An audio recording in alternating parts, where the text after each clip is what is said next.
20 நிமிஷமா பேசுறாரு சிஎம். ஒரு வார்த்தை ஒருத்தரும் குறுக்கிடல. அது என்னப்பா, அது வந்து டாஸ்மாக்ல என்னப்பா அப்படின்னு பின்னாடி திரும்பினோடனே பார்ட்டி ஃபண்ட் அப்படின்னு ஒரு வார்த்தை சொன்ன உடனே சடக்குன்னு அசம்பிளி எந்திரிச்சு. எங்க குத்துது பாருங்க, எங்க உறுத்துது பாருங்க. டாஸ்மாக்ல அது என்னப்பா அது பேரு? பார்ட்டி ஃபண்ட், கட்சி நிதி. The fire media presence political decode. Title sponsor Jayachandran. எல்லாமே இருக்கு, நல்லாவே இருக்கு. இன்னைக்கு முதலமைச்சருடைய பதிலுரை அதற்கு பிறகு வெளிநடப்பு வரைக்கும் ரொம்ப ஸ்மூத்தாக தான் ரொம்ப போச்சு. காங்கிரஸோட டீல் முடிஞ்ச பிறகு அறிவாலயம் வாசல்ல இப்படின்னு சொல்லி சொன்னார். இன்னைக்கு வந்து முதலமைச்சர் இப்படி கழுத்துக்கிட்ட கட் பண்ணி இப்படி சொன்னார். இப்படி சொல்லிட்டு உட்கார்ந்தார். அப்பா காணாம போயிட்டாரு, தேர்தலில் தோத்துட்டாரு, 5 நிமிஷம் பேசுனதுக்கே குளத்துறனாச்சு. அது எல்லாமே சரிதான், அவர்கள் அதெல்லாம் உண்மைதான். சினிமா கூடார மாதிரி ஆயிடுச்சு. கிட்டத்தட்ட வந்துட்டு கட் ஆக்ஷன் தான் சபாநாயகர் சொல்லிட்டு இருக்காரு. ஐட்டம் சாங் போடுவாங்க போல. அதோட இன்னொரு முக்கியமான விஷயம், திரையுலகத்தில் இருந்தே வந்த திரு உதயநிதி ஸ்டாலின் அவர்கள் அது குறிப்பிட்டு 20% ஆஃப் ஸ்பீச் வந்து எக்ஸ்டெம்பரா இருந்தது. அது ரொம்ப இன்ட்ரெஸ்டிங்காக ரொம்ப லைவ்லியாக இருந்துச்சு அது கேட்கறதுக்கு.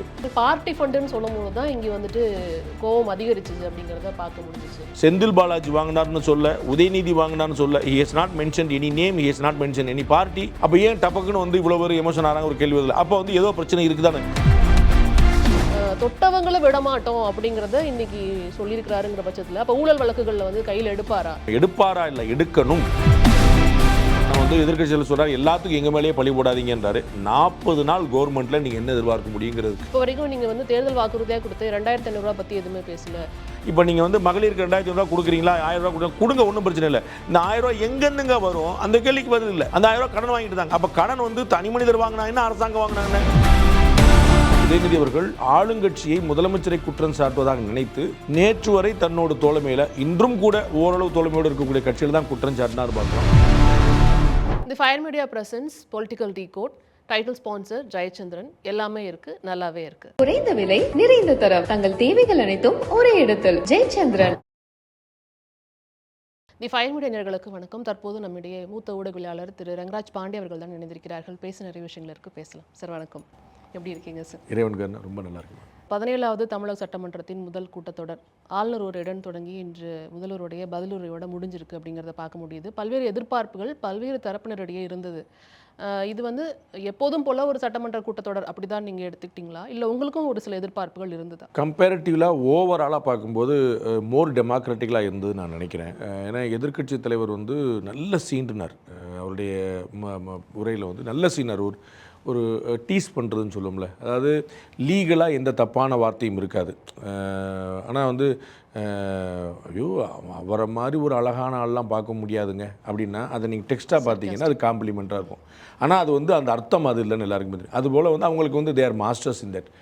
அந்த மாதிரி ரொம்ப டீஸ் பண்ணும்போது கூட ரொம்ப நிதானமாக இருந்தாங்க. வழக்கத்துக்கு மாறாக எதிர்க்கட்சி தலைவர் பேசுனதுக்கு பிறகு அமைச்சர் எழுந்து பேசினார். அது மாதிரி ரொம்ப சின்ன சின்ன விஷயங்கள் தவிர கம்பேரிட்டிவ்லி வந்து டெமோக்ராட்டிக்கலாக இருந்தது. முதல் முறையாக வரலாற்றில் முதல் முழுக்க நாங்கள் வந்து நேரலையில் பண்ணிடுறேன் அப்படிங்கிறது வந்து ஒரு பெரிய ஒரு தைரியமான மூவ். முதல் முறையாக எதிர்க்கட்சி உறுப்பினர்லாம் வெளிநடப்பு செய்கிறத பார்க்குறோம். அதன் மூலமாக தான் சிலர் சைகை செய்ததெல்லாம் நமக்கு தெரிய வந்தது. அப்போ வந்து நம்ம வந்து லைவ்லேயே கம்ப்ளீட்டாக இருப்போம். எந்த நேரம் எந்த ஃப்ரேம் மாறும்னு தெரியாத போது ஒரு அலர்ட்னஸ் இருக்கும். அசம்பிளியில் வந்து ஒரு மோர் சீரியஸ்னஸ் வரும். அண்ட் இது வந்து ஏடிஎம்கே டிஎம்கே இன்க்ளூடிங் டிவிகே எல்லாருமே கொடுத்த ப்ராமிஸ். அதை ஏடிஎம்கேயும் செய்யலை, டிஎம்கேயும் செய்யலை, டிவிகே செஞ்சதுங்கிறத கவனிக்கிறோம். நமக்கு வந்து அந்த வகையில் ரொம்ப டெமோக்ராட்டிக்காக நிறைய எல்லா கட்சிகளுடைய விமர்சனங்களையும் தாங்கி கேட்டு ஒரு ஜோவியலாக சிரித்து நீங்கள் பார்த்துருப்பீங்க. ஒரு 24 ஹவர்ஸ் முன்னாடி அன்னி பிரேமலதா வந்து பாட்டில் வைங்க அப்படின்னு சொல்லி சொல்லும்போது திரு ஓபிஎஸ் வந்து அடிச்சிடுவாங்க அப்படின்னு சொல்லிட்டு திருப்பி அவர் கட்சியை சேர்ந்த திரு தங்கம் தென்னரசு அவர்களே வந்து அண்ணன் சொந்த அனுபவத்தை சொல்கிறாரான்னு தெரிஞ்சுக்கிறேன் அப்படின்னு சொல்லிட்டு இது மாதிரி அது ஒரு ஜோவியலாக கேஷுவலாக வந்து there were lot of lighter moments also. So வந்து ரொம்ப டெமோக்ராட்டிக்காக இருந்துச்சு. இன்றைக்கி முதலமைச்சருடைய பதிலுரை அதற்கு பிறகு வெளிநடப்பு வரைக்கும் ரொம்ப ஸ்மூத்தாக தான் ரொம்ப போச்சு. அண்டு ஸ்பீக்கர் வந்து ரொம்ப நல்லா பியூட்டிஃபுல்லாக ஹேண்டில் பண்ணார். சின்னதாக நான் நோட்டீஸ் பண்ணேன். அது மாதிரி ஒரு சிஎம் வந்து ஒரு முக்கியமான விஷயம் சொல்கிறாரு. அப்போ சொந்த கட்சிக்காரெல்லாம் கைதட்டல. அப்போ ஸ்பீக்கர் வந்து சைடில் இப்படி தட்டி காட்டார். இப்போ புது எம்எல்ஏலாம் இருக்கீங்களேப்பா அப்படின்னு டக்குன்னு சுதாரிச்சிட்டாங்க. அது மாதிரி சின்னதாக ஜாலியான மூமெண்ட்ஸ் இருந்தாலும் ஓவராலாக வந்து ரொம்ப ஸ்மூத்தாக இருந்தது. இன்றைக்கி அவ்வளோ பெரிய அமளி ஏற்பட்ட போது கூட சபாநாயகர் வந்து நான் உடனடியாக பாயிண்ட் ஆஃப் ஆர்டருக்கு கொடுக்குறேன், நான் வந்து அது அனுமதி கொடுக்குறேன் அப்படின்னு சொல்லி சொன்னார். Mostly it was a good session, no doubt. Live பண்ணது வந்து ரொம்ப ஹைலைட்டான விஷயம். அது வந்து எல்லோருக்கும் வந்து ஒரு புரிய மாதிரி. பிற மாநிலங்களில் இது நல்லா நடக்கும். பார்லிமெண்ட் நடந்துகிட்டு இருக்கு ரொம்ப காலமாக. தமிழ்நாட்டில் நடக்கவே இல்லை. சிஎம் வந்து ஸ்டார்ட் பண்ணியிருக்காங்க அப்படிங்கிறது வந்து தட்ஸ் அ கிரேட் திங். நேற்று திரு எதிர்க்கட்சி தலைவர் உதயநிதி ஸ்டாலின் அவர்கள் பேசும்போது பல்வேறு குற்றச்சாட்டுகள் நீங்கள் சொன்னபடி சர்க்காஸ்டிக்காக நிறைய விஷயங்கள் அவர் முன் வச்சாருங்கிறத பார்க்க முடிஞ்சிச்சு. இவங்க அமைதி காத்தாங்க, குறுக்கீடு நடந்ததுங்கிறதையும் பார்க்க முடிஞ்சிச்சு. அவர் வைத்த தொடர் குற்றச்சாட்டுகளுக்கு இன்னைக்கு அவர் பதில் சொல்லலை அப்படிங்கிறதா மீண்டும் ஒரு குற்றச்சாட்டை வெளியில் பத்திரிகையாளர் சந்திப்பில் வந்துட்டு பேசியிருக்கிறாரு. பதில் ஏற்புடையதாக இருக்குதா, பதில் சொன்னாருங்கிறது எல்லாருக்குமே தெரியும். அந்த பதில் ஏற்புடையதா இல்லையா அப்படிங்கிறது டிஃபர்ஸ் பர்சன் டு பர்சன். ஆனால் வந்து எதிர்க்கட்சி தலைவர் திரு உதயநிதி அவர்கள் ஆளுங்கட்சியை முதலமைச்சரை குற்றம் சாட்டுவதாக நினைத்து நேற்று வரை தன்னோட தோழமையில் இன்றும் கூட ஓரளவு தோழமையோடு இருக்கக்கூடிய கட்சியில் தான் குற்றம் சாட்டினார் பார்க்குறோம். முதலமைச்சர் வந்து விடுதலை சிறுத்தைகள் கட்சி அலுவலகத்துக்கு போனார், அதுக்கு முன்னாடி சோஃபா போச்சு. முதலமைச்சர் ஒவ்வொரு கூட்டணி கட்சிகள் தான் முன்னாடியே சோஃபா போச்சு. சோஃபா மாடல் அரசு அப்படின்னு சொல்லிட்டு ஒவ்வொரு முறையும் முன்னாடி சோஃபா போச்சு, பின்னாடி சிஎம் போனார் அப்படிங்கிறது வந்து அவர் வெறும் உட்கார்றதுக்கான ஒரு இருக்கை அமைக்கப்பட்டதுங்கிற சென்ஸில் சொல்ல, அது வந்து எல்லாரும் காசு கொடுத்து தான் கூட்டாங்கங்கிற ஒரு துணி தான், சோஃபாக்குள்ளே பணம் வச்சுட்டு கொண்டு போனாங்கிற மாதிரியான ஒரு துணி. அது வந்து it was not chat, but அந்த மாதிரி தான் ஒரு புரிதல் வந்து காமன் பண்ணிக்கிட்டு முன்னாடியே சோஃபா போனார், பின்னாடி சோஃபா மாடல் அப்படின்னு சொல்லி திருப்பி சொல்லிட்டே போகிறாருங்கிற பார்க்குறோம். அப்போ வந்து இது கூட்டணி கட்சிகளை தான் இழிவுபடுத்துறாது, அவங்க எல்லாமே நேற்று வரைக்கும் கூட இருந்தாங்கன்னு பார்க்குறோம். ப்ளஸ் அதிகாரப்பூர்வமாகவே திராவிட முன்னேற்ற கழகம் கடந்த தேர்தலில் எல்லா தோழமை இயக்கங்களுக்கும் காசு கொடுத்ததுங்கிறது அதிகாரப்பூர்வமாக ஆன் ரெக்கார்டே இருக்குது. அப்போ காசு கொடுத்தாங்க கடந்த தேர்தலில் திமுக தோழமை இயக்கங்களுக்குன்னு அதிகாரப்பூர்வமாக இருக்கும்போது அவர்கள் வந்து சோஃபா மாடல் அரசு அப்படின்னு சொல்லி சொல்கிறது ரொம்ப ஒரு ஆச்சரியமாக இருந்தது. தமிழக முதலமைச்சர் மோஸ்ட்லி பதில் சொல்லிட்டார்னு நினைக்கிறேன். நான் ஏற்கனவே சொன்னது போல் இன்னும் திரும்ப சொல்வது போல் இபிலையும் லா அண்ட் ஆர்டரையும் செட்ரைட் பண்ண வேண்டியது இருக்குது. அதில் வந்து குழப்பம், பட் அது உடனே செட் பண்ண முடியாதுங்கிறது நான் புரிஞ்சிருக்கிறேன். முதலமைச்சரே குறிப்பிட்டது போல் 9 மாதங்களாக சட்டம் ஒழுங்குக்குன்னு ஒரு டிஜிபியே இல்லாமல் இருந்தாங்க for no reason. Capable, eligible, senior 3 DGPs இருந்தாங்க. அப்போ வந்து அதில் ஒருத்தரை போடலாம். அப்போ 3 பேருமே நமக்கு இணக்கமாக இருக்க மாட்டாங்களோ, சட்டம் ஒழுங்கை சரியாக கடைபிடிக்கணும்னு நின்றுவாங்களோ, அப்போ 4வது இருக்கக்கூடிய அல்லது பின்னாடி இருக்கக்கூடிய ஒருத்தர் எலிஜிபிலிட்டிக்கு வர்ற வரைக்கும் நம்ம அப்படியே கேர்டேக்கராகவே நடத்துவோமோ அப்படிங்கிறத நோக்கமாக இருக்கும். நீங்கள் வந்து இப்போ வந்து ஒரு ஏதோ ஒரு ஹேப்பனிங்கில் நமக்கு வந்து அந்த சீனியராக ஒரு பொசிஷனில் ஒருத்தர் இல்லை அப்படின்னா நம்ம புரிந்து கொள்ளலாம். எல்லாருமே இருந்தாங்க, 1க்கு 4 பேர் இருந்தாங்க. அப்படியும் கூட நீங்கள் டிஜி போடாமல் இருந்துருக்கு, ஆனால் எந்த ஒரு கிளாரிட்டியும் கொடுக்க முடியாது, அதுக்கு வந்து எந்த ஒரு ரீசனும் கொடுக்க முடியாது. அப்போ நாங்கள் வந்தோடனே டிஜிபி போட்டோம், எல்லா போஸ்ட்டும் ஃபில் பண்ணுறாங்களே, இப்போ நீங்கள் வந்து ஆல் சீனியர்ஸ் வந்து ஏன் போடலங்கிற ஒரு கேள்வி இல்லை. முதலமைச்சர் வந்து பதில் உரையில் நிறைய விஷயங்களை வந்து விளக்கமாக சொல்லிகிட்டே வந்தார். அது எல்லாமே ஸ்கிரிப்டடாக இருந்தது. கிட்டத்தட்ட ஒரு 20% ஆஃப் ஹிஸ் ஸ்பீச் வந்து எக்ஸ்டெம்பராக இருந்தது. அது ரொம்ப இன்ட்ரெஸ்டிங்காக ரொம்ப லைவ்லியாக இருந்துச்சு அது கேட்குறதுக்கு. ஆனால் முதலமைச்சர் வந்து டக்குன்னு பல விஷயங்களை சொல்லிட முடியாது. அதனால் வந்து அவர் கொஞ்சம் கேர்ஃபுல்லாக கவனமாக இருந்து அந்த ஸ்கிரிப்ட் பண்ணதை பேசுனதும் அப்புறம் எக்ஸ்டெம்பராக பேசுனதும் ரொம்ப இன்ட்ரெஸ்டிங்கான விஷயமா வந்து லா அண்ட் ஆர்டரும் இபியும் சரி பண்ண படணும். அதில் வந்து மாற்றுக்கிறதுல இட் வில் டேக் டைம்ங்கிற புரிஞ்சுக்கிறோம். அதுவும் சரியாயிருச்சுன்னா இவர்களுக்கு சொல்வதற்கு எதுவுமே இல்லாமல் போகக்கூடிய வாய்ப்பு உண்டு. இந்த விமர்சனத்தில் வந்து நீங்கள் சொல்லும்போது பொறுப்பு டிஜிபிங்கிற அந்த விஷயத்தில் வந்து திமுக தரப்புலேருந்து வைக்கிற விஷயம் என்னென்னா, நாங்கள் பொறுப்பு டிஜிபி வச்சுருந்தது உண்மைதான், ஆனால் வந்து அது மத்திய அரசு வந்துட்டு கை காமிச்ச அதிகாரிகளை நியமிக்க வேண்டிய கட்டாயம் தமிழக அரசுக்கு இல்லைங்கிற ஒரே காரணத்தினால தான் நாங்கள் வந்து பொறுப்பு டிஜிபியோடு இருந்தோம். அவங்க வந்துட்டு மத்திய அரசுடைய நிலைப்பாட்டில் இருந்தது, பாஜக நிலைப்பாட்டில் இருந்த அதிகாரிகள், அவங்க கை காமிச்ச அதிகாரிகள் அப்படிங்கிற விமர்சனத்தை பல்வேறு தளங்களில் வைக்கிறத பார்க்க முடியுது. யார் சொன்னாங்கன்னு எனக்கு தெரியல, திமுகவுடைய அதிகாரப்பால் ஒரு நிலைப்பாடான்னு நான் தெரியல. இருந்தாலும் அப்படி ஒரு வாய்ப்பு இருக்குதுன்னு வச்சுட்டு ஒரு யூகத்தில் நீங்கள் சொல்லனால நான் சொல்கிறேன். அப்படி சொன்னவங்களுக்கு வந்து இந்த புரோட்டோக்கால் தெரியலன்னு அர்த்தம். நாம் தமிழ்நாடு என்ன செய்யணும் வந்து நம்ம டிஎம்கே பீரியடில் தான் 2006-11 இருந்த பீரியடில் தான் வந்து டிஜிபி நியமனத்தில் பெரிய சர்ச்சை வந்து சுப்ரீம் கோர்ட்டு தலையிட்டு இந்த நடைமுறையே வந்துச்சு. அதற்கு முன்னாடி வந்து பூ மாதிரி ட்ரான்ஸ்ஃபர் நடந்துட்டு இருந்துச்சு, அப்பாயின்மெண்ட் நடந்துச்சு, ஒன்றுமே பிரச்சனை இல்லை. அதை காம்ப்ளிகேட் பண்ணதே டிஎம்கே கவர்மெண்ட் தான். அது வந்து திருப்பி ஆக்சுவலாக சென்ட்ரல் கவர்மெண்ட் கையில் ஒப்படைச்சதே இவங்க தான். அவங்க ஆக்சுவலாக சென்ட்ரல் கவர்மெண்ட் படித்தாலும் முழுசாக அவங்கள்ட்ட போயில அவங்க சொல்ல மாதிரி செய்யணுங்கிற அவசியம் இல்லை. அதில் என்னென்னா சீனியர் டிஜிபிஸ் எல்லாருமே நாம் அனுப்பணும். அதில் குற்றச்சாட்டு இல்லாத சீனியாரிட்டி படி இருக்கக்கூடிய 3 டிஜிபிஸ் பேராக வந்து அவங்க ஃபில்டர் பண்ணி அனுப்புவாங்க. 3 டிஜிபிஸ். அப்போ அதில் ஒருத்தரை நீங்கள் போட்டுக்கலாம். So number 1, number 2, number 3 protocol படி வந்து நிற்கும். நீங்கள் 3 கூட போட முடியும், 2 போட முடியும், 1 போட முடியும், எதுனாலும் முடியும். அப்போ வந்து அதில் வந்து நான் முருகேசன் ஐபிஎஸ் அவரை நீ டிஜிபியாக போடுன்னு அவங்க சொல்லவே மாட்டாங்க, சொன்னதே இல்லை இது வரைக்கும். அப்போ இதற்கு முன்னாடியுமே அவங்க வந்து இப்போ லாஸ்ட் 9 months தானே இல்லை, அதற்கு முன்னாடி திரு சங்கர்ஜிவாலை போட்ட போதோ மற்றவங்களை போட்ட போதோ சைலேந்திர பாபு எல்லாரும் போட்ட போது இவங்க வந்து பேரை கொடுத்து தானே போட்டாங்க, இல்லாமல் சொல்லி சொன்னாங்களா? அப்போ அந்த 3 பேர் பேருக்குள்ளே அவங்க சொன்னவங்க இருந்தாங்க, அவ்வளோதான். அப்போ இந்த முறை என்னென்னா இருந்த 3 அதிகாரிகளுமே பிஜேபிக்காரங்க இல்லை, நியாயமாக செயல்படக்கூடியவங்க. நமக்கு ஏதோ சங்கடம் வந்துடும். அப்போ 3 பேர் வேண்டான்னு எப்படி முடிவு எடுப்பீங்க? ஒருத்தர் வந்து நான் வந்து இவங்கள தான் நீங்கள் வந்து அப்பாயின் பண்ணணும்னு சொன்னால் அவர் வந்து உங்காளுங்க நீங்கள் சொல்லிக்கலாம். 3 பேர் உங்காள் அது எப்படி இருக்க முடியும்? இருந்தாங்களா? அப்போ சரி, இவங்கெல்லாம் 3 பேர் உங்காள், அதற்கு முன்னாடி டிஜிபி இருந்தெல்லாம் உங்காளா? அப்போ வந்து இந்த 3 பேர் நான் அப்பாயின் பண்ண மாட்டேன்னு அடம்பிடிச்ச டிஜிபிஸ் வந்து பிஜேபிக்காரங்க. நீங்கள் அப்பாயின் பண்ண டிஜிபிஸ்லாம் அவங்க டிஎம்கேக்காரங்களா? அப்போ நீங்கள் டிஎம்கேக்காரங்களா ஐபிஎஸ் ஆஃபீஸர்ஸ் வந்து அப்பாயின்ட் பண்ணிட்டு இருக்கிறீங்களா?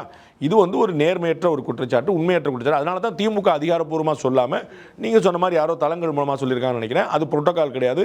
இப்பயுமே கொடுத்தீங்கன்னா நீங்கள் 3 பேர் அவங்க கொடுத்துருவாங்க. அந்த 3 பேர் ஒருத்தர் தான் நியமிக்கணும். நான் அறிஞ்ச வேலை ஃபைம் நாட்டுறான் அந்த மாதிரி ஒரு 3 பேர் அவங்க கொடுத்த பிறகு அவங்க நியமிக்கலை. கொடுத்த பிறகும் இன்றைக்கு நடந்த விஷயங்களை பற்றி நம்ம பேசணும்னு நினைக்கிறேன். இன்றைக்கி முதல்வரோட பதிலுரைக்காக எல்லாரும் காத்துட்டு இருந்தாங்க அப்படிங்கிறது எதிர்பார்க்கப்பட்ட ஒரு விஷயம்தான். வெளியில் வந்ததுக்கப்புறம் உதயநிதி அவர்கள் வந்து சொல்கிறது இது சினிமா கூடார மாதிரி ஆயிடுச்சு, கிட்டத்தட்ட வந்துட்டு கட் ஆக்ஷன் தான் சபாநாயகர் சொல்லிட்டு இருக்கிறாரு, இவர் ஆக்ஷன் பண்ணிட்டு இருக்காரு, கூடிய விரைவில் இங்கே வந்து கேரவன் வந்துடும், இன்னும் குத்துப்பாட்டுக்கெலாம் டான்ஸ் ஆடுவாங்க போல இருக்குது, ஸ்கிரிப்டடாக இருக்குது, எல்லாமே ரீல்ஸ் மாதிரி தான் இருக்குது அப்படிங்கிறாரு. என்னுடைய லிட்டில் பிட் ஆஃப் எக்ஸ்பீரியன்ஸ் ஒரு 27 வருஷத்தில் இது வந்து ஈவன் ப்ரிவிலேஜ் மோஷன் கூட தகுதியான கமெண்ட்டு நான் நினைக்கிறேன். உரிமை மீறலுக்கு கூட தகுதியான கமெண்ட்டு நினைக்கிறேன். ஏன்னா வந்து சபாநாயகர் தான் அந்த சபையின் நாயகர். அந்த வார்த்தையே வந்து பேரவை தலைவர், சபாநாயகர், அவர் தான் வந்து அங்கே பாஸ், அவர் சொல்கிறதா இறுதிங்கிறது எல்லாருக்குமே தெரியும். திரு அப்பா அவர்கள் கடந்த முறை பெரும்பாலான அமைச்சர் பெருமக்களை விட அதிகமாக வந்து அவர் தான் வந்து பதிலை கொடுத்துட்டு இருந்தாருங்கிறது எல்லாம் தெரியும். அது வந்து அதிமுக உள்ளிட்ட எதிர்க்கட்சிகள், மாற்றுக் கட்சிகள் சொல்ல, கூட்டணி கட்சியில் இருந்த திரு பண்ருட்டி வேல்முருகன் உட்பட்டவங்க பல சொல்லியிருக்காங்க. ஏங்க நான் ஒரு கேள்வி கேட்டால் அமைச்சர் பதில் சொல்ல மாட்டார், நீங்கள் பதில் சொல்லிட்டு சபாநாயகர்கிட்ட கேட்டாங்க. அந்த அளவு பண்ணாங்க. அந்த அளவுக்கு ஒரு வானளாவிய அதிகாரம் இருக்குன்னு ஏடிஎம்கே பேரில் திரு PH பாண்டியன் சொல்லியிருக்காரு சபாநாயகருக்கு. ஸோ வந்து சபாநாயகர் தான் பாஸ் அப்படிங்கிறதுல எந்த குழப்பமில்லை சபைக்கு உள்ள. அப்போ அவர் ஆக்ஷன் சொல்கிறாரு அப்படின்னு ஆக்ட் பண்ணால், அவர் ஆக்ஷன் சொன்னால் தான் எல்லாருமே ஆக்ட் பண்ண முடியும். அவர் அனுமதி கொடுத்தா தானே பேச முடியும். அவர் அனுமதி கொடுத்தா தான் நீங்கள் பேசுனீங்க. அவர் அனுமதி கொடுக்காம நீங்கள் பேச முடியுமா? அப்போ இது வந்து 2வது முறையாக சபைக்கு தேர்ந்தெடுக்கப்பட்டிருக்க திரு உதயநிதி அவர்களுக்கோ கூடவே இருக்கக்கூடிய மூத்த முன்னாள் அமைச்சர்களுக்கோ எப்படி தெரியலங்கிறது தெரியல. ஐட்டம் சாங் போடுவாங்க போல் அப்படிங்கிறதுலாம் வந்து ரொம்ப ஆச்சரியமாக எனக்கு இருந்தது. அந்த மாதிரியான வார்த்தைகள்லாம் வந்து சபையை வந்து குறிப்பிட்டு சொல்லலாமா அப்படின்னு எனக்கு தெரியல. அது வந்து லீகல் எக்ஸ்பர்ட்ஸ் தான் சொல்ல முடியும். அது I think that may attract privilege motion also பண்ண முடியும்னு நினைக்கிறேன். எனக்கு தெரியல. அது வந்து சொன்னது வந்து கொஞ்சம் ஒரு எக்ஸஸாக தெரிஞ்சது. அதோட இன்னொரு முக்கியமான விஷயம், திரையுலகத்திலிருந்தே வந்த திரு உதயநிதி ஸ்டாலின் அவர்கள் அதை குறிப்பிடுது. அதாவது நீங்கள் பார்த்தீங்கன்னா ஒரு ராஜா மாதிரி இருந்தாண்டா, பிச்சைக்காரன் ஆகிட்டாண்டா அப்படின்னு சொல்லி சொன்னால், 2வது சொன்ன ஸ்டேட்மெண்ட் வந்து ஏற்புடையதில்லைன்னு அர்த்தம். அதாவது பெரிய ஆளாக இருந்தால் மோசமாக போயிட்டான் அப்படிங்கிறது தான். அப்படி தான் கம்பேர் பண்ணுவோம். சட்டசபையை சினிமா ஷூட்டிங் மாதிரி ஆக்கிட்டாங்க அப்படின்னு சொல்லி சொன்னால், சட்டசபை வந்து மாண்புக்குரியதாகவும் சினிமா ஷூட்டிங்ஸ் பாட்டு வந்து மாண்புக்கு அற்றதாகவும் இருக்கிற மாதிரி இருக்குது. அது எப்படி மாண்பற்றதாக இருக்கும்? அங்கேயும் தொழிலாளர்கள் வேலை பார்க்குறாங்க, அங்கேயும் ஊழியர்கள் இருக்கிறாங்க, அங்கே லட்சக்கணக்கான பேருக்கு வாழ்வாதாரம் தரக்கூடியதாக இருக்குது. அந்த துறையிலிருந்தே திரு உதயநிதி ஸ்டாலின் அவர்கள் வெளியே வந்தவர். அந்த துறையில் அவ்வளோ படங்கள் நடித்தவர். அவருடைய தகப்பனார் பண்ணியிருக்காரு, அவருடைய தாத்தா பண்ணியிருக்கிறாரு. அவங்க எல்லாருக்குமே வந்து ஒரு திரைத்துறையில் பெரிய ஒரு ஆளுமை வந்து ஹோல்டு உண்டு. அவர் வந்து ஷூட்டிங் ஸ்பாட் மாதிரி ஆக்கிட்டாங்க, சந்தக்கடை மாதிரி ஆக்கிட்டாங்கன்னு சொல்லுவோம்ல. நம்ம வந்து பாருங்கள், ஒரு தியானக்கூடம் மாதிரி அங்கே இருக்குது, சந்தக்கடை மாதிரி ஆயிடுச்சு அப்படின்னு அர்த்தம். It is not up to the mark அப்படின்னு அர்த்தம். அப்போ நீங்கள் வந்து அசம்பிளியின் தரத்தில் இல்லை அப்படின்னு நீங்கள் சொல்லலாம். அசம்பிளி வந்து சினிமா ஸ்பாட் மாதிரி ஆயிடுச்சு அப்படின்னு சொல்லி சொன்னால், கேரவேன் வந்துடும் போல், ஐட்டம் சாங் ஆடுவாங்க போல், ஸ்டண்ட் மாஸ்டர்லாம் வருவாங்க போல் அப்படின்னு சொல்லி சொன்னால், அது எப்படி எனக்கு பொருந்துன்னு தெரியல. அப்படி வந்து திரையுலகத்தையே ஒரு பொட்டு குறைவாக நினைக்கிறார் எதிர்க்கட்சி தலைவர். என்னுடைய வியப்பாக இருக்குது. நிச்சயமா. இப்போ நேற்று பேசுனதுப்ப எல்லாருமே வந்து அவர் பேச மாட்டேங்கிறாரு அப்படிங்கிறத ஒரு பெரிய குற்றச்சாட்டாக வச்சுட்டு இருந்தாங்க. முதல்வரை பேச சொல்லுங்க, முதல்வர் ஏன் பேச மாட்டேங்கிறார்? இன்னும் சொல்ல போனால் வந்துட்டு இந்த சட்டமன்ற கூட்டத்தோட ஆரம்பிக்கப்பட்ட அந்த முதல் நாள்லயே வாய் தொடங்க செய்யும் அப்படிங்கிற பேஜோட தான் வந்துட்டு திமுக தரப்பினர் உள்ள வந்திருந்தாங்கன்னு பார்க்க முடிஞ்சது. இன்னைக்கு பதிலுரை வந்துட்டு கரெக்டாக கொடுத்துருக்கிறாரா? அது இம்ப்ரெசிவாக இருந்ததா? எப்படி இருந்தது? நம்ம முதலமைச்சர் வாய் திறக்க மாற்றாரு அப்படிங்கிற ஒரு அவதூறு வந்து ஏற்புடையதில்லை. அது வந்து யாருமே ஏற்க மாட்டாங்க. இவங்க வாயத்திறங்க சீமம், வாயை மூடுங்க சீமம் என்ன போட்டு வந்தாலும் பார்க்குறவங்களுக்கு அதிலலாம் ஒன்றும் ஒரு பெரிய குழப்பமே இருக்காது, தெளிவாக இருக்காங்க. எல்லாமே முதலமைச்சர் பேசணுங்கிற அவசியம் இல்லை. இன்றைக்கி வந்து திமுகவுடைய மாணவரணி சார்பாக ஒரு ஆர்ப்பாட்டம் நடந்துச்சு. ஏன் திரு உதயநிதி கலந்துக்கல, ஏன் திரு ஸ்டாலின் கலந்துக்கலன்னு யாரும் கேட்க மாட்டாங்க. அங்கே ஆசா தான் அதை நடத்தினார். அது ஒன்றும் இந்த எல்லா போராட்டத்திலையும் ஸ்டாலின் வரணும்னு சொல்லி எதிர்பார்க்கவும் வேண்டியதில்லை. அப்போ வந்து அப்போ மற்றவங்களாம் எதுக்கு இருக்கிறாங்கன்னு கேள்வி வருது. அப்போ எல்லாமே முதலமைச்சர் தான் செய்யணுங்கிற அவசியம் இல்லை. அதற்கான அமைச்சர் பெருமக்கள் இருக்காங்க, துறை வாரியாக இருக்கிறாங்க, அவங்கவுங்க சொல்லவும் செய்யணும். எல்லாத்துக்கும் முதலமைச்சர் இருந்தால் அதே மாதிரி நிற்கும். ஜெயலலிதா அவருடைய ஆட்சியில் அதை சொன்னாங்க. 110 விதியில் ஜெயலலிதா வந்து படக்குன்னு சொல்கிறாங்க. ஒரு துறை அமைச்சர் வந்து மானிய கோரிக்கை வந்து முடிக்கிறாரு, மானிய கோரிக்கை அறிவிக்க மாட்டாங்க, ஆனால் 110 இதில் அன்பா அறிவிக்கிறாங்க அப்படின்ட்டு. அப்போ எதுக்கெடுத்தாலும் முதலமைச்சர் இருந்தால் அதையும் குற்றம் சொன்ன அரசு தான் திமுக. இப்போ வந்து எல்லாத்துக்கும் மற்ற அமைச்சர் பெருமக்கள் பேசணும்னு சொன்னால் நீங்கள் பேச மாட்டீங்க, அதையும் குற்றம் சொல்கிறாங்க. அது வந்து ஒரு ஏற்புடையதில்லை. சிஎம் வந்து எப்போ பேசணுமோ அப்போ பேசுகிறாரு. அவர் அறிக்கை கொடுக்குறாரு, அசம்பிளிலையும் பேசுகிறாரு. இதற்கு முன்னாடி கவர்னர் உரை மீதான இதுலையும் பேசினார், விவாதத்தை தூக்கி வச்சார். காவிரி பிரச்சனையில் மேகதாத்துக்கான தீர்மானத்தை நிறைவேற்றி கொண்டு வந்தார். எல்லாமே அவர் எங்கே பேசணும் பேசுகிறார். இன்றைக்கி பதில் ஃபுல்லாக பேசியிருக்காரு. செகண்ட் பார்ட், அவருடைய ஸ்பீச் ஃபுல்ஃபில்லாக இருந்துச்சுன்னா, கட்டாயமாக ஃபுல்ஃபில்லாக இருந்துச்சு, அதில் ஒன்றும் குழப்பம் விருப்பம் இல்லை. நான் ஏற்கனவே நான் வந்து தேவையானதை சொல்லிட்டேன். அது வந்து லாங்குவேஜ் நானும் நல்லா இருந்திருக்கலாம், ஆங்கிலம் குறைவாக இருந்திருக்கலாம், எக்ஸ்டெம்பராகவும் ரொம்ப பியூட்டிஃபுல்லாக பேசினார், மாற்றுக்கிறதுல. எனக்கு வந்து அந்த பேச்சு நிறைவு செய்யும் போது மற்ற எல்லாமே கரெக்டாக இருந்துச்சு, சரியாக இருந்துச்சு, தப்பாக எதுவும் இல்லை. நீங்கள் எதாவது டீட்டெயிலாக கேட்டால் சொல்லலாம், எல்லாமே ஆல் ஃபைன். எனக்கு வருத்தம் எங்கே இருந்துச்சு இந்த இது தவறு அப்படின்னா, ஒன்று அமரும் போது நான் உரையை முடித்து விட்டேன் அப்படின்னு சொல்லி முறைவாக நான் வந்து என்னுடைய பதிலுரையை நான் வந்து முறைச்சிருக்கேன், வாய்ப்பு கொடுத்ததுக்கு நன்றின்னு சொல்லி அமர்றது தான் வழக்கம். அது எல்லாருமே. ஆனால் இல்லாமல் முதலமைச்சர் வந்து டபக்குன்னு உட்காந்துட்டார். அதுவும் ஒரு ஆக்ஷனை செஞ்சு உட்கார்ந்தார். நம்ம வந்து திரு ஸ்டாலின் அவர்கள் திமுக தலைவர் காங்கிரஸோட டீல் முடிஞ்ச பிறகு அறிவாலயம் வாசல்ல இப்படின்னு சொல்லி சொன்னார். அது வந்து முடிஞ்சிருச்சு அப்படின்னு ஃபினிஷ் அப்படிங்கிற சென்ஸில் கொண்டார். இன்றைக்கி வந்து முதலமைச்சர் இப்படி கழுத்து பக்கமாக வந்து அது ஒரு கட் த்ரோட் மாதிரி முடிஞ்ச செஞ்சாச்சு அப்படிங்கிற சென்ஸில் அது என்ன நீங்கள் என்ன வெக்காவலரி போடணுமோ போட்டுங்க, நமக்கு வந்து அந்த ஜென்சி லாங்குவேஜ் எனக்கு தெரியல. ஆனால் வந்து இப்படி கழுத்துக்கிட்ட கட் பண்ணி இப்படி வந்து இப்படி சொன்னார், இப்படி சொல்லிட்டு உட்கார்ந்தார். இது வந்து ஒரு பெரிய தவறான முன்னுதாரணமாக மாறும்னு நினைக்கிறேன். ஏன் அப்படின்னா, இது போன்ற சைகைகளை நீங்கள் அனுமதிச்சிட்டீங்க அப்படின்னா நாளைக்கு எல்லாருமே செய்கை காட்டுவாங்க. நேற்று ஒரு திராவிட முன்னேற்ற கழக சட்டமன்ற உறுப்பினர் நினைக்கிறேன், அவர் வந்து வாயை கொஞ்சம் கோணலாக வச்சு ஒரு ஜாடை ஒன்று காட்டினார். அதை நம்ம ஜூம் பண்ணி பாட்டோம். சபாநாயகர் வந்து அவரை குறிப்பிடாமல் இந்த மாதிரி நாகரிகமாக பண்ணணும் அப்படின்னு சொல்லி சொன்னார். நாளைக்கு ஒவ்வொரு திமுக சட்டமன்ற உறுப்பினரும் எதிர்க்கட்சி சட்டமன்றம் செய்கை காட்ட ஆரம்பித்தாங்க. சார் செய்கை காட்டுறது மரபு இல்லை அப்படின்னு சொல்லி சொன்னால் நீங்கள் முதலமைச்சர் செய்கை காட்டுறீங்க அனுமதிச்சிங்கன்னு கேட்பாங்க. அப்போ அது வந்து அது நல்ல ட்ராமாட்டிக்காக இன்ஃப்ளூயன்சிங்காக நான் வந்து 5-6 பேர்கிட்ட வந்து கேட்டேன், ஸ்பீச்செல்லாம் கேட்டிங்களான்னு. ரொம்ப என்கேஜிங்காக இருந்தது அப்படின்னாங்க. அதை வந்து பாஜகவுடைய மாநில தலைவர் திரு நயினார் நாகேந்திரன், அதிமுக பொதுச்செயலாளர் திரு எடப்பாடி பழனிசாமி, சட்டமன்ற எதிர்க்கட்சி தலைவர் திரு உதயநிதி 3 பேருமே என்ன சொன்னாங்கன்னா சினிமா மாதிரி இருந்துச்சுன்னு சொன்னாங்க. இதை நான் பார்த்தவங்க அதே வார்த்தையை சொன்னாங்க. ஆனால் என்கேஜி பாசிட்டிவான டோனில் சொன்னாங்க, நல்லா சினிமா பார்க்குற மாதிரி பரவாயில்ல இருந்துச்சுங்க அப்படின்னு சொல்லி சொன்னாங்க. அந்த டோன்லேருந்து கொஞ்சம் கொஞ்சமாக வந்து முதலமைச்சர் வெளியே வரணும்னு நான் நினைக்கிறேன். ஏன்னா அது அங்கேயே போய் முத்திரை, சினிமா தான் அவர் பிறந்த இடம், வளர்ந்த இடம், அவருடைய தந்தை, அவர் எல்லாத்தையுமே ஆளாக்கி இடம், அவருக்கு வந்து 4 இந்த கௌரவம், அதில் ஒன்றும் குழப்பம் இல்லை. ஆனால் அடுத்த கட்டத்துக்கு நகரும்போது நீ தாய் வீட்டு பெருமையே பேசிகிட்டு இருக்காமல் நீ பூந்த வீட்டுக்கான அடுத்த சமாச்சாரங்களை நீங்கள் கொண்டு போகணும்னு நினைக்கிறேன். ஏன்னா இது வந்து அந்த இடத்துல நிறுத்திடும். முதலமைச்சர் ரொம்ப பிரில்லியண்ட்டாக ஒரு மூவ் பண்ணார். அதாவது அவர் வந்து கட்சி தலைவராக மட்டுமே இருந்தபோது நிறையா சினிமாக்காரங்க வர விரும்பினாங்க, யாரையுமே சேர்க்கல. எனக்கு தெரியும் நிறைய சினிமாக்காரங்க வர விரும்பினாங்கன்னு தெரியும், யாரையுமே சேர்க்கல. சேர்த்த யாரையுமே மேடையில் ஏற்றலை. ஏன்னா இந்த பிரச்சனை இருக்கும். நம்ம வந்து சினிமாக்காரங்க கட்சின்னு கொண்டு போயிடுவாங்க. எல்லா சினிமாக்காரங்களும் கொண்டு போயிட்டீங்கன்னா அது கட்சியே சினிமாக்காரர், அவர் தலைவராக இருக்கிறனால ஒரு விமர்சனம் வரும். இன்னும் 10 பேர் வந்து சேர்ந்துட்டாங்கன்னா சினிமாக்கார கட்சி. அப்போ அதுலேருந்து இல்லை, இது மக்களுக்கான கட்சி, எல்லோருக்குமான கட்சிங்கிற சென்ஸில் வந்து அவர் நிற்கணும். அவர் இது போல் ஒரு ஆக்ஷனை பண்ணிட்டு உட்கார்ந்தது வந்து ஒன்று மரபில்லை, தவறான முன்னுதாரணமாயிரும். நாளைக்கு இதை முன்னுதாரணமாக காட்டி எல்லாரும் நான் ஒன்று செய்கை செய்வேம்பாங்க. இந்த செய்கை செய்யலாமா அந்த செய்கை செய்யலாமா கூடாதாங்கிறலாம் ஒரு பெரிய வேற ஒரு தேவையற்ற விவாதத்துக்கு ஒரு வழி கொடுத்துரும். நிச்சயமா. இப்போ அதில் வந்து இன்னைக்கு பேசுனதுல நிறைய விஷயங்கள் பார்ட்டி ஃபண்டுன்னு சொல்லும் போது தான் இங்கே வந்துட்டு கோவம் அதிகரிச்சிச்சு அப்படிங்கிறத பார்க்க முடிஞ்சிச்சு. இங்கே இவங்க வந்து ஆட்சிக்கு வந்த முதல் நாள்ல இருந்து என்ன சொல்லிட்டு இருக்காங்க, இதை வந்து பார்ட்டி ஃபண்டுங்கிற முறையை ஒழிப்போம் அப்படின்னு சொல்லிட்டு இருக்காங்க. இதுக்கு முன்னாடி கட்ட காலத்தில் வந்துட்டு எல்லாருமே பார்ட்டி ஃபண்ட் வாங்கிட்டு இருந்தாங்கிற மாதிரியான ஒரு குற்றச்சாட்டை இன்னைக்கு முன் வச்சாங்க. அதுக்கு தான் இங்கே பெரிய சண்டை நடந்துச்சுங்கிறத பார்க்க ரொம்ப ஆச்சரியம் பாருங்க. அவர் வந்து ஒரு 20 நிமிஷமாக பேசுகிறாரு சிஎம், ஒரு வார்த்தை ஒருத்தரும் குறுக்கிடலை. அது என்னப்பா, அது வந்து டாஸ்மாகில் என்னப்பா அப்படின்னு பின்னாடி திரும்பினோடனே பார்ட்டி ஃபண்ட் அப்படின்னு ஒரு வார்த்தை சொன்னோடனே சடக்குன்னு அசம்பிளி எந்திரிச்சு. எங்கே குத்துது பாருங்கள், எங்கே உறுத்துது பாருங்கள். சொல்லுவாங்கள்ல, மடியில் கனம் இல்லை வழியில் பயம் இல்லைன்னு சொல்லுவாங்களா. அதில் ஒன்றும் பிரச்சனை இல்லை, பேசாமல் சோஃபா மாடல்னு சொன்னபோது இவங்க யாரும் சண்டைக்கு வரலையே, நம்ம வந்து ஒன்றும் பிரச்சனை பார்த்தாங்க. இவர் வந்து அவர் வந்து இல்லை பார்ட்டி ஃபண்டு கலெக்ட் பண்ணாங்கன்னு, அவர் வந்து எந்த பார்ட்டின்னு சொல்ல, முதலமைச்சர் செந்தில் பாலாஜி வாங்கினார்னு சொல்ல, உதயநிதி வாங்கினார்னு சொல்ல, he has not mention any name, he has not mention any party. அப்போ ஏன் டப்பக்குன்னு வந்து இவ்வளோ பேர் எமோஷன் ஆகிறாங்க ஒரு கேள்வி இல்லை. அப்போ வந்து ஏதோ பிரச்சனை இருக்குதானு அவங்க அழகாக வந்து பாயிண்ட் ஆஃப் ஆர்டர் வந்து எதிர்க்கட்சி தலைவர் கேட்டார். பேசி முடித்தோடனே அவர் அழகாக குறிப்பிட்டது போல், சார் நீங்கள் பார்ட்டி ஃபண்டு வாங்கினாங்கன்னு குறிப்பிட்டீங்க, யார் வாங்கினாங்கன்னு சொல்லுங்கள், முடிஞ்சு வச்சா அதை கதை.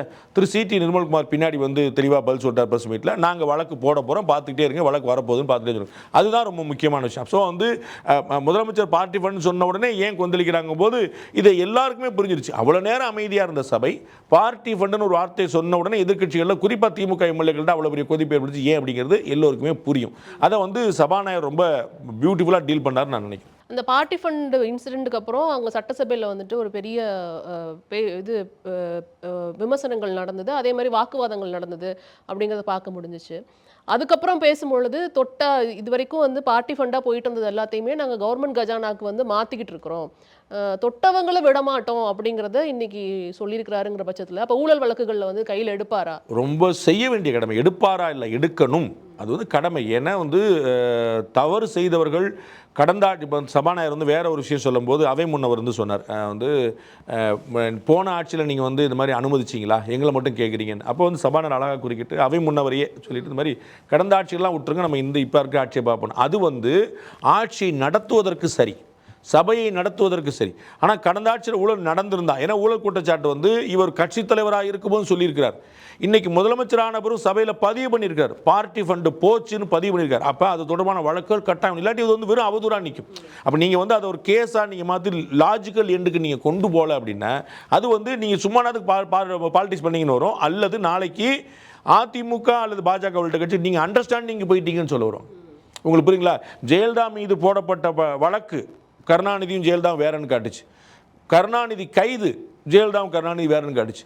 இல்லாட்டி அண்டர்ஸ்டாண்டிங்கில் இருக்காங்கன்னு போய் நின்றுவாங்க. அப்போ வந்து திமுக ஊழல் செய்தது என்று மேடைதோறும் முழங்கியதும் சபையில் பதிவு செய்ததும் உண்மை என்றால் வழக்கு கட்டாயமாக தேவை. அப்போ தான் நீங்கள் உண்மையை சொல்லியிருக்கீங்கிறது தெரியும். நீங்கள் என்ன சபையில் பதிவு பண்ணியிருக்கீங்க, அதனால் கட்டாயமாக அந்த இடத்துல வந்து வழக்கு வேணும். பார்ட்டி ஃபண்டு தொடர்பானதோ இதற்கு முன்னாடி வேறு துறைகளில் நடந்திருக்க ஊழலோ அது வந்து முதலமைச்சர் பதிவு பண்ணுறாரு, அதை வந்து வழக்கு தொடரப்படும் அப்படின்னு திரு சிடிஆர் நிர்மலா சொல்கிறார். அது நடக்கணும் அப்படிங்கிறது. ரெண்டாவது முக்கியமான ஆச்சரியம் என்ன அப்படின்னா, கரூர் சம்பவத்தை பற்றி முதலமைச்சர் வந்து குறிப்பிட்டார். முடிப்பது இப்படிலாம் பண்ணுறாங்களோ, சந்திரி சாக்கில் ஏமேலேயே பழியை போட பார்த்தாங்க, அவங்களுக்கு எப்படி தான் இந்த மாதிரி கொடூரமான விஷயங்கள்லாம் செய்கிறதுக்கு மனசு வருதோ அப்படின்னு சொல்லிட்டு கடந்து போயிட்டார். அதில் சிபிஐ விசாரணை நடந்து கொண்டு இருந்தாலும் தமிழ்நாடு அதை விடாது, அதை வந்து துரத்தி அந்த வழக்கை நாங்கள் வந்து ஒரு லாஜிக்கல் என்று கொண்டு வருவோங்கிற உத்தரவாதத்தை அவர் கொடுத்துருக்கணும். நிர்வாகத்தையும் பிறகாவது கொடுக்கணும் எதிர்பார்க்குறேன்.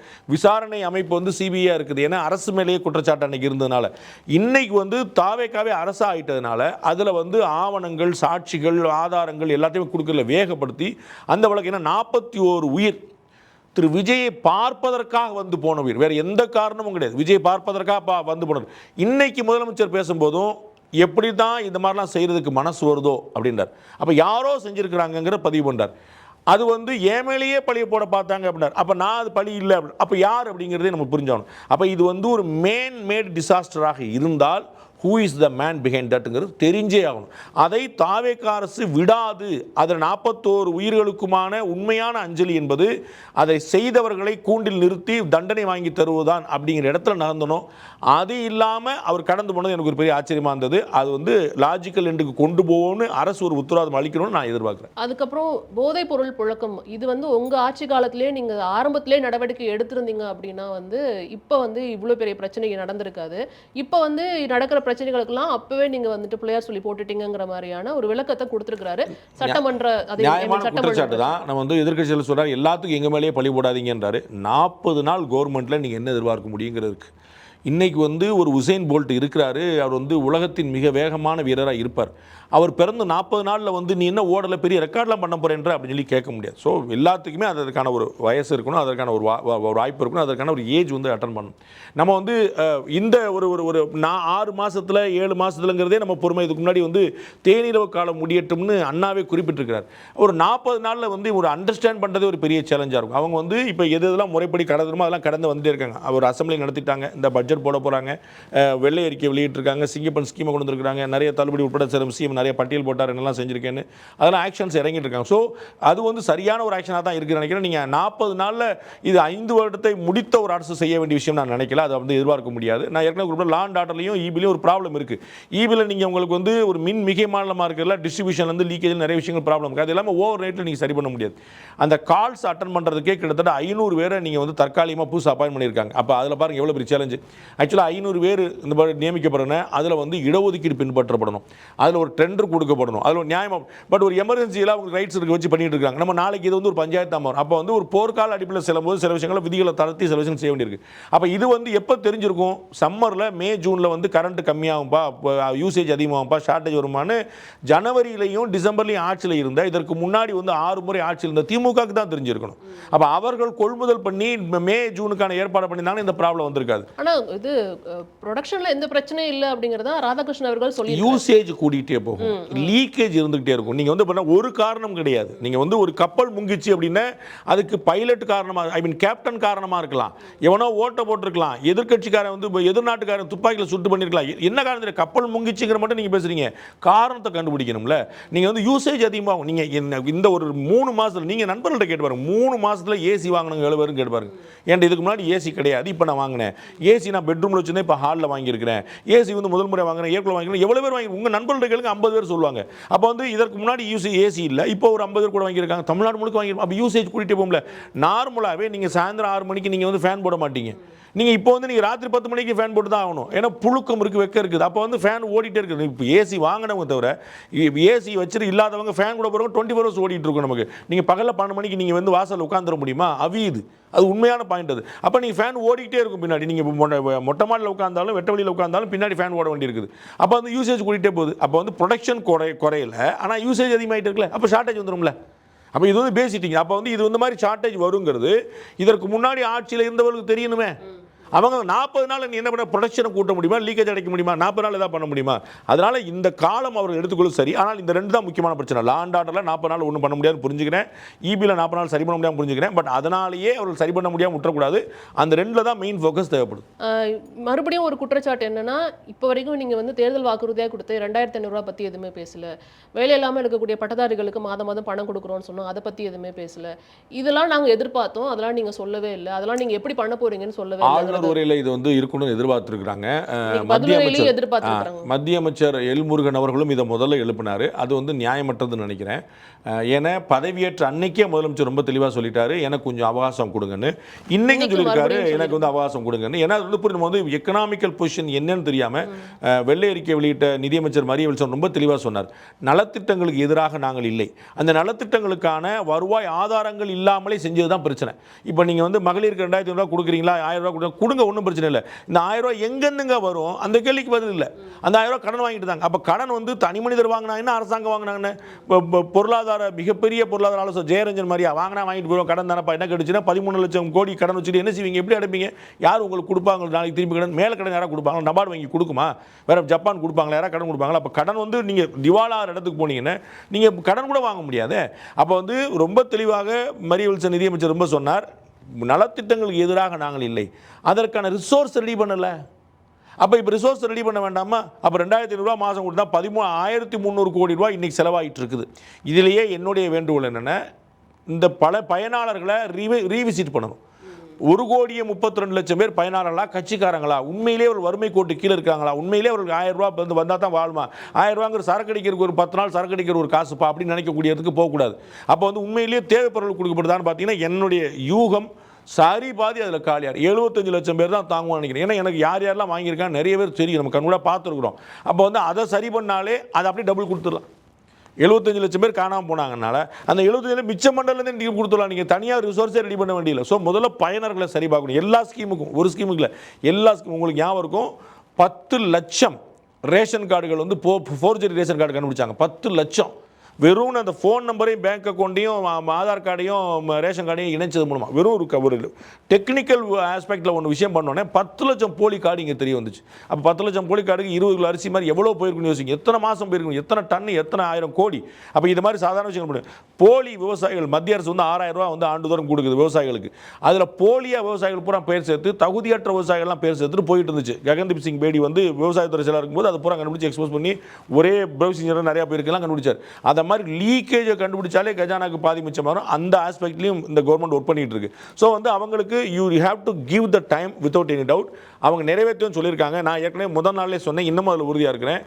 அவர் கொடுத்த எல்லா வாக்கும் நிறைவேற்ற வேண்டிய அவசியம் இல்லை. மக்களுக்கு தெரியும், முதலமைச்சருக்கும் தெரியும் நான் நினைக்கிறேன். He is very smart man, அவருக்கு புரியும் நினைக்கிறேன். அவர்களை அமைதியாக வாழ விட்டால் போதும், அவங்கள தொந்தரவு பண்ணாமல் இருந்தால் போதும், அவங்களே உழைச்சி பழச்சிக்கிடுவாங்க. அவங்களுக்கு ஃபெசிலிட்டேட் பண்ணிட்டு இருந்தால் போதும். ஏற்கனவே இருக்க திட்டங்களில் ரீவிசிட் பண்ணி சரியான மக்களுக்கு சரியான விஷயங்களை போயிட்டு இன்ஃப்ராஸ்ட்ரக்சர் டெவலப் பண்ணுங்கள். நீங்கள் பீகார்லையும் யூபிலையும் என்ன நடந்திருக்குன்னு பார்க்கணும். பீகார் ஸ்டேட் சொல்லக்கூடிய பின்தங்கிய மாநிலமாக இருந்த மாநிலங்கள் ஒன்றுமே போடல. எல்லா ஊருக்கும் இபி கனெக்ஷன், எல்லா வீட்டுக்கும் இபி கனெக்ஷன், எல்லா ஊருக்கும் ரோடு கனெக்ஷன். அவ்வளோதான் கனெக்டிவிட்டி அவங்க ஏற்படுத்துகிறாங்க. மக்கள் ஓடி ஓடி உழைச்சிக்கிறாங்க. அப்போ இன்றைக்கி தமிழ்நாட்டில் மக்களுக்கான ஃபெசிலிட்டேஷன் பண்ணி கொடுத்துருந்தா போதும், அவங்க பார்த்துக்கிடுவாங்க. இது அவரோட விமர்சனம் ஒரு பக்கம் இருந்தாலும் எப்பொழுதும் சட்டப்பேரவை நிகழ்வுகளை நம்ம நேரலையில் பார்க்கும் பொழுது பெரும்பாலும் முதல்வர்கள் தலைவர்கள் வந்துட்டு தூய தமிழில் பேசுகிறத நம்ம பார்த்துருக்குறோம். இன்னைக்கு கொஞ்சம் கொலோக்கியலாக பேசினார், கொஞ்சம் அதிகமான ஆங்கில வார்த்தைகள் இருந்தது, நம்ம நார்மலாக வந்துட்டு பேசுகிற மாதிரியான அந்த லாங்குவேஜில் முதல்வர் அவர்கள் பேசினார். ஒருவேளை இது வந்து வேற ஏதாவது விமர்சனத்தை மேலும் வந்துட்டு உண்டு பண்ணுமோ அப்படிங்கிற மாதிரி பார்க்கும்பொழுதே தோணுச்சு. உங்களுக்கு அப்படி தோணுச்சு? எனக்கு ரொம்ப உறுத்துச்சு. எனக்கு கொஞ்சம் கூட ஏற்புடையதாக இல்லை. நம்ம வந்து என்னென்ன தமிழ்நாட்டில் நான் ஏற்கனவே சொல்லியிருக்கேன், டே ஒன்லேயே தமிழக முதலமைச்சர் கோட் ஷூட் போட்டதில் எனக்கு உடன்பாடு இல்லை. ஏன்னா தமிழ் நாகரிகத்தை கடைபிடிக்கிறதுக்கான மிச்சம் இருக்கக்கூடிய வாய்ப்பு. நீங்கள் போய் பிரதமரை போய் சந்திக்கிறீங்க டெல்லியில், அப்போ ஒரு வேட்டி சட்டையோடு போயிருந்தாருன்னா நமக்கு வந்து தமிழ்நாட்டுக்காரர் வந்திருக்கிறாரு. டெஃபினட்டாக சவுத் இந்தியன். புதுச்சேரி முதலமைச்சர் வேட்டி அணிவார், கர்நாடக முதலமைச்சர் வந்து அவரும் இப்போ பேண்ட் போட ஆரம்பிச்சார், தெலுங்கானா முதலமைச்சர் பேண்ட் போட ஆரம்பிச்சார், சந்திரபாபு நாயுடு பேண்ட் போட, எல்லாருமே பேண்ட் போட ஆரம்பிச்சிட்டிங்க அப்படின்னா வேட்டி யார் தான் கட்டுவா? தென் மாநிலங்களில் மட்டும்தான் இந்த ஆடை கலாச்சாரமே இருக்குது. இங்கே வந்து பார்த்து தான் காந்தி தன்னுடைய உடையவே மாற்றினார். ஆனால் நம்ம வந்து கோட் ஷூட் போட்டு போகிறோம் அப்படிங்கிறது எனக்கு கூட குற்றம் இல்லை, ஆனால் அதில் ஏற்பு இல்லை. அதே போல தான் திரு ஸ்டாலின் அவர்கள் திமுக தலைவர் வந்து தன்னுடைய ஸ்கிரிப்டிலேயே கொஞ்சம் வந்து மாற்றினார். முன்னாடி வந்து பேசும்போது தான் மாற்றுவாங்க, அதுக்கப்புறம் அவருடைய அறிக்கையிலே வந்து பார்த்திங்கன்னா நம்ம பேசுகிற மாதிரி கேஷுவல் டாக் வர ஆரம்பிச்சது. அண்டு அதே மாதிரி தான் அவர் வீடியோவுமே போட ஆரம்பித்தார். அதே தான் தமிழக முதலமைச்சரும் அசம்பிளியில் பேசிட்டாருங்க, ரொம்ப வருத்தமாக இருந்துச்சு. நிறைய ஆங்கில வார்த்தைகள் வந்து எக்ஸ்டெண்ட் பண்ணாங்க, எக்ஸ்பேண்ட் பண்ணாங்க. 717 ஷாப்ஸ், 717ங்கிற நான் சொல்கிறேன். தமிழ் வந்து ஒரு சாமானிய மனிதனுடைய எதிர்பார்ப்பாக தமிழ்நாட்டு சட்டமன்றத்தில் கூட பேசப்படலை அப்படின்னா நீங்கள் வந்து ஒரு இலக்கிய தமிழில், தொல்காப்பிய தமிழில் நீங்கள் பேசிட வேண்டியதில்லை, ஒரு எளிமையான தமிழில் பேச முடியும். நான் வந்து அமர்ந்தார்கள் அப்படிங்கிறதும் தமிழ் தான், உட்கார்ந்தார்கள் அப்படிங்கிறதும் தமிழ் தான். அப்போ நீங்கள் சாதாரணமாக சொல்லும்போது 4 பேருக்கு இது என்ன வார்த்தைங்கிற புரிஞ்சுக்கிற வருவாங்களே. உங்களுக்கு தெரியும், நான் வந்து நிறைய இடங்களில் ரோடெல்லாம் பார்க்குறேன். திரு விஜய் அவர்கள் அப்படியே காப்பி பண்ணி நிறைய இளைஞர்கள் அங்கங்கே வந்து போஸ்டர் ஓட்டும் போது அவங்க அந்த கோட் ஷூட் பேண்ட்லேயே ட்ரெஸ் போட்டிருக்காங்க. ஒரு 18 பேர் இருக்கிறாங்க நிற்கிற மாதிரி, அவங்க எல்லாருமே அந்த பிளேசர் போட்டு நிற்கிறாங்கன்னு பார்க்குறோம். அப்போ முதலமைச்சர் வந்து பெருசாக இன்ஸ்பயர் பண்ணக்கூடிய ஒருத்தராக இருக்கார். நம்ம பார்த்துருப்போம், முன்னாடியே வந்து சினிமாவில் சீர் குடிக்கிறாங்க, ரஜினிகாந்த் சீர் குடிக்கிறார், அதனாலே ஸ்டைலுக்காக பழைய சீர் குடிக்கிறாங்க.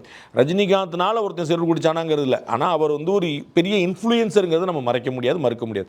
அதே போல் தமிழக முதலமைச்சர் திரைத்துறையில் ஒரு உச்ச நட்சத்திரமாக இருந்ததுனால அவர் வந்து பெரிய இன்ஃப்ளூயன்சர் கூட. முதலமைச்சருங்கிற போட்டில் ஸ்டேட்டில் வந்து கான்ஸ்டிடியூஷனல் போஸ்ட்டில் உட்காந்துருக்கார். அப்போ அவர் வந்து தமிழரின் அடையாளமாக இருக்கக்கூடிய ஆடைகளை கலந்துட்டு அவர் வந்து இந்த வெள்ளக்கார பாணியில் வந்து கோட் ஷூட் போடுறாருங்கிறதும் அதிகமான ஆங்கில வார்த்தையில் பயன்படுத்துகிறாங்க. ரொம்ப வருத்தமாக பார்க்கும்போது ரொம்ப வருத்தமாக. எல்லா நம்பர்ஸும் இங்கிலீஷ் தான் சொல்கிறார். 2457 crores அப்படின்றாரு, 717 ஷாப்ஸ் அப்படின்றாரு, அண்ட் எக்ஸ்பேண்ட் பண்ணுறோம் அப்படின்றார். இது வந்து ஏதோ ஓரிரு இடங்களில் அத்திபுத்த மாதிரி ஒன்று இருந்துச்சுன்னா நம்ம வந்து புரிஞ்சுக்க முடியும். சில சமயத்தில் வந்து மறைந்த முதலமைச்சர் ஜெயலலிதா அவர்கள் எனக்கு பேசும்போது ஞாபகம் வந்துச்சு, வந்து வில் பவர், அதுக்கு என்ன தமிழில் சொல்கிறது அப்படின்னு கேட்டாங்க. அது வந்து ஒரு மன உறுதி, அது வந்து மனோதிடம் அப்படின்னு சொல்லி சொல்லலாம். அப்போ அந்த மாதிரி ஒரு டக்குன்னு ஒரு ஃப்ளோவில் வந்து வேற ஒரு ஆங்கில வார்த்தை தமிழில் பிடிபடலைன்னா தட் கேன் பி அண்டர்ஸ்டாண்டபிள். அதில் வந்து குழப்பம். ஆனால் முதலமைச்சருடைய உரையே ரொம்ப கலோக்கியலாக போயிடும் அப்படின்னா அது வந்து எளிய மனிதர்களுக்கு புரியுறது இல்லை. எளிய மனிதர்களை மேலே ஏற்றி விடுறதா நம்முடைய முயற்சியாக இருக்கணும். அவங்களுக்கு வந்து நல்ல தமிழ் புரியலைங்கன்னு எவ்வளோ அவமானமான விஷயம். தமிழர்களுக்கு தமிழ்நாட்டில் தமிழ் புரியாது அப்படின்னா எவ்வளோ அவமானமான விஷயம். அப்போ அவர்களை புரிய வைக்கிறதுக்கான முயற்சியை முதலமைச்சர் போன்றவர்கள் மேற்கொள்ளணும். இப்போ நீங்கள் கொஞ்சம் ஒரு சின்னதாக முடிச்சிடறேன். மன் கி பாத் அப்படிங்கிற ஒரு விஷயத்தை ரேடியோவில் பேசுங்க சார் அப்படின்னு சொன்னால் நீங்கள் யோசிச்சு பாருங்கள். நீங்களும் நானும் எனக்கு ஒரு சஜஷன் சொன்னால் நம்ம ஏற்றுப்போமா? ரேடியோலையா? What is it? எங்கே போயிட்டுருக்கு உலகம்? டிஜிட்டல் எங்கே பண்ணி ரேடியோவில் பேச சொல்கிறீங்க அப்படின்னு நம்ம யோசிச்சிருப்போம். ஆனால் பாரத பிரதமருடைய தொலைநோக்கு பார்வை என்னன்னா, ஆமாம், ரோட்லையும் காட்டிலையும் கடல்லையும் ஏழைகள் அவ்வளோ பேர் இருக்கிறாங்க. அவங்க வந்து டிவி பார்ப்பாங்க, சேட்டலைட் டிவி வச்சுருப்பாங்கன்னு எதிர்பார்க்க முடியாது. அவங்க ரேடியோ பார்க்குறவங்க 10 பேர்னா 10 பேர் இருப்பாங்கள்ல. அப்போ அந்த கல்ச்சரை நம்ம ஊக்கப்படுத்தணும், அவங்களுக்கு போய் சேரணும் அப்படிங்கிறதுக்காக கொண்டு போய் நிற்கிறார். அப்போ அந்த மாதிரி வந்து நல்ல தமிழை கொண்டு போய் சேர்க்கணும் அப்படிங்கிறதுக்கான முயற்சியை முதலமைச்சர் எடுக்கணும். நான் திரும்ப சொல்கிறேன், அவர் நாஞ்சில் சம்பத் போல பேச வேண்டியதில்லை. அந்த தமிழ் வராது, வேண்டியது, என்னால் முடியாது, முதலமைச்சரால் முடியாமல் இருக்கலாம். அதில் குழப்பம்ல தேவையில்லை, இலக்கியம் இங்கே தேவையில்லை. ஆனால் நல்ல தமிழும் குறைந்த ஆங்கிலமும் வந்து வரவேற்கப்பட வேண்டியா இருக்கும். அது இல்லைங்கிற எனக்கு பர்சனலாக ரொம்ப வருத்தமாக. இன்னும் சொல்லப்போனால் அடுத்ததாக ஒரு குட்டி கதை சொன்னாருங்கிறத பார்க்க முடிஞ்சது. அது முன்னாள் முதல்வர் ஸ்டாலின் தான் அவர் வந்து சொல்கிறாரா அப்படின்ற மாதிரி ஒரு தோரணில் எடுத்துக்கலாமா, உங்க அப்பாவை எங்கே காணோம் அப்படின்ற ஒரு கதையை வந்துட்டு அங்கே சொல்லியிருந்தார். அப்போ சொல்லும் போது யாரும் அவங்க இல்லைங்கிறத பார்க்க முடிஞ்சது. திரு இபிஎஸ் அவர்கள் மட்டும் வந்து கொஞ்சம் சிரிச்சுக்கிட்டே அதை பார்த்துட்டு இருந்தாருங்கிறதையும் நம்ம நோட் பண்ணணும். தவிர்க்கலாம் அப்படின்னு நான் நினைக்கிறேன். அதாவது கடந்த ஆட்சிகளில் நடந்ததெல்லாம் நானும் செய்வேன் அப்படிங்கிறத செய்ய வேண்டியதில்லை. கடந்த ஆட்சியில் ரொம்ப மோசமாக, கடந்த ஆட்சிகளில் ரொம்ப மோசமான விஷயங்கள் நடந்திருக்கு. சபாநாயகர் கீழே இழுத்து எறியப்பட்டிருக்கிறார். ஒரே நாற்காலில் 2 சபாநாயகர்கள் அமர்ந்திருக்கிறார்கள். சட்டை கிழிக்கப்பட்டிருக்கு, சேலை இழுக்கப்பட்டிருக்கு, நடக்காத அநாகரிகம் கிடையாது, எல்லாமே இங்கே பதிவாயிருக்கு. ஆனால் அதிலிருந்து நம்ம இன்னும் பெட்டராக ஆகிட்டே வரணுங்கிறது தான் எல்லாருடைய எதிர்பார்ப்பாக இருக்கும். அது சிஎம் உடைய பெரிய அட்வான்டேஜ் என்ன, அவர் தாவேக்க ஆரம்பிச்சிலேருந்து நாங்கள் கூட நேற்று தலை போட்டு தான் பேசாமல் பேசிய சிஎம்னு. அவர் பேச மாட்டாரு, ஆனால் வந்து கரெக்டாக வெளியில் வந்து மற்ற விஷயங்கள்லாம் என்னென்ன புரிஞ்சுக்கணுமோ அது புரிந்து கொள்ளப்படுது, மக்களுடைய சப்போர்ட்டும் அவருக்கு இருக்குது அப்படின்னு. அப்போ இது போன்ற விஷயங்கள் கட்டாயமாக அதை ஹர்ட் பண்ணும். அது தேவையில்லை. அது அப்பா காணாமல் போயிட்டாரு, தேர்தலில் தோத்துட்டாரு, 5 நிமிஷம் பேசுனதுக்கே குளத்துறனாச்சு, அது எல்லாமே சரிதான் அவர்கள், அதெல்லாம் உண்மைதான் அது. ஆனால் நம்ம வந்து அதை திரும்பவருக்கு வந்து அதை சுட்டி காட்டுறது அப்படிங்கிறது ஒன்று, குத்தி காட்டுறதுன்னு ஒன்று, அதை தவிர்க்கலாம்னு நான் சொல்கிறேன். நம்ம வந்து ஏன்னா முதலமைச்சருடைய ஸ்டேச்சர் வந்து அது மேலே மேலே ஏறிக்கிட்டே இருக்கணும். அப்போ வந்து அதை இன்னொரு அமைச்சர் பேசலாம், அதில் வந்து ஒன்றும் பிரச்சனை கிடையாது, அதெல்லாம் தவிர்க்கலான்னு பார்க்குறேன். பட் சொல்கிறேன் தான் சொல்கிறார், அவருக்கே அந்த ஹெசிடேஷன் இருக்குது. அதை நான் வந்து ஏன்னா அது ஒரு கதையாக முடியல, அது வந்து ஒரு இன்சிடென்டலாக மட்டும் சொல்ல போகிறேன். ஏன்னா it was not a story at all. எங்களுக்கும் இது மாதிரிலாம் சொல்ல முடியும், பார்த்துக்கங்க. அப்படி சொல்லாமலே இருக்கிறது தான் சரி. அப்படி சொன்னாலும் மற்ற தலைவர்கள் சொன்னால் சரியாக இருக்கும், அதுவும் சபைக்கு வெளியே சொன்னால் சரியாக இருக்கும். அதான் இந்த இடத்துல அது மரபு வந்து திரு ராஜ்மோகன் அவர்கள் பள்ளிக்கல்வித்துறை அமைச்சர் குறிப்பிட்டது போல பாருங்க, நேற்று நீங்கள் பேசுனீங்க இந்த சீட்டில் இந்த பக்கம் இருக்கிறவங்க நாங்கள் எப்படி கடைபிடிச்சோம் பாருங்க அமைதியை. அப்போ அதை மாதிரி உங்களால் கடைபிடிக்க முடியும், அந்த இடத்துல நிற்கணும் பாருப்பா. அவங்க வந்து மெக்னானிமஸாக இருக்காங்க, அமைதியாக இருக்காங்க. பாதி பேர், முக்கால்வாசி 90% புது எம்எல்ஏ, ஃபர்ஸ்ட் டைம் எம்எல்ஏ பேசாமல் உட்காந்துருக்காங்க. இது பூரா அல்லடி எக்ஸ்பீரியன்ஸ், இவங்க பூரா எப்படி பண்ணுறாங்க பாரு அப்படின்னு மக்கள்கிட்டே அந்த எண்ணம் வரும். ஏன்னா வீடியோவில் பார்க்குறாங்க, விஷுவலில் பார்க்குறாங்க, லைவில் பார்க்குறாங்க. அப்போ வந்து முதலமைச்சர் இது போன்ற விஷயங்களில் உங்கள் அப்பாவை காணும் அப்படிங்கிறது. ஏன்னா அவர் கேலியாக சொன்னாலும் கடைசி வரைக்கும் வந்து அது வந்து ஸ்டாலின் அங்கிள் அப்படிங்கிறதும் சிஎம் சார் அப்படிங்கிறதும் கவனிக்கப்பட்டது. இன்னைக்கு திரு உதயநிதி அவர்கள் சிஎம் சார்னு தான் சொல்ல வேண்டி வந்துருச்சு. உங்களுக்கு புரியல, நீங்கள் வந்து அன்னைக்கு வந்து திரு விஜய் அவர்கள் சொன்னால ஒரு எல்எல் இருந்தது, ஸ்டாலின் அங்கிள் அப்படின்னு அந்த ஒரு எல்எல் இருந்துச்சு. அது வந்து ஒரு கட்சித் தலைவராக பொது மேடையில் அது சரி. அதற்கு பிறகு சொன்னால் கோச்சுக்கிறாங்கன்னு சொல்லிட்டு சிஎம் சார்னு மாற்றினார். அதுவும் வந்து ஒரு எல்எல் இருந்துச்சு, அதுவும் வந்து பிரச்சனை இல்லை. இங்கே இன்னைக்கு வந்து அது ஒரு மரபாக கொண்டு வந்துட்டு இன்னைக்கு எதிர்க்கட்சியில் வந்து சிஎம் சார் அப்படின்னு சொல்லி சொல்கிறாரு. இன்னைக்கு விமர்சனம் பண்ணுறவங்க எல்லாருமே சிஎம் சார் தான் சொல்கிறாங்கன்னு பார்க்க, விமர்சனம் பண்ணுறவங்க கூட. அதனால அது ஒன்றும் பிரச்சனை இல்லை. பட் வந்து நம்ம வந்து அடுத்தடுத்து மேலே தான் எழும்பிட்டே வரணுமே தவிர திரும்ப நம்ம அந்த இடத்துல நிற்கக்கூடாதுங்கிறது என்னுடைய எண்ணம். அதை வந்து உங்கள் அப்பாவை காணும் அப்படின்னு தவிர்த்திருக்கலாம். The fire media presence political decode title sponsor Jayachandran. எல்லாமே இருக்கு, நல்லாவே இருக்கு.